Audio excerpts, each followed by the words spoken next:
Баршаңызға сәлем достар, сізді каналымда қош көрдім.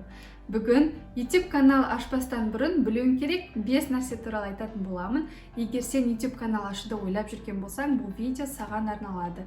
Себебі роликтің соңында YouTube туралы білуің керек негізгі ақпараттарды алып шығатын боласың. 1. YouTube саған ақша төледі. Дұрыс естідің, әр видеоны жүктеген сайын тікелей YouTube компаниясынан ақша алып отырасың. Инстаграмнан келгендер үшін бұл жаңалық болуы мүмкін, бірақ бұл YouTube'тың басқа платформалардан артықшылығы. 2. Еңбек ету қажет. Жаңағы айтылған ақшаны алу үшін еңбек ету керек.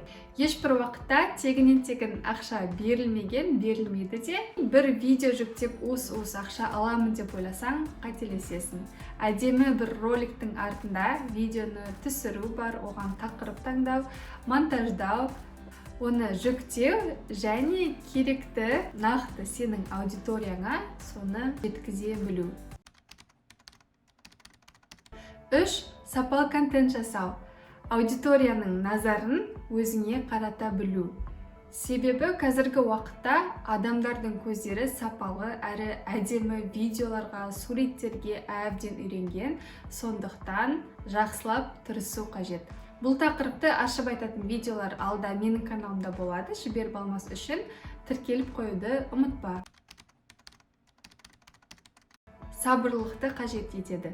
Яғни YouTube, Instagram және TikTok-тан айырмашылығы барлығы өте жылдам болмайды, сабырлылықты және ұзақ мерзімді қажет ететін платформа. Бірақ оның үлкен плюстарының бірі ол сенің бір жүктеген видеоң сен үшін өте ұзақ уақыт қызмет ететін болады. Табысты бір видеодан алда айлап, жыл өткен сайын алып отыра бересің.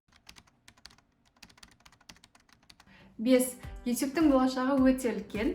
Күннен күнге YouTube тұтынушылардың және жаңа канал ашушылардың саны өсіп келе жатыр. Сондықтан осы мүмкіндікті жіберіп алмай, көп ойланбай, халыққа ұсынатын контенттің болса, бірден бастауға кеңес берем. Егер видеоны соңына дейін қарап шыққан болсаң, сен үшін тағы да бір бонус.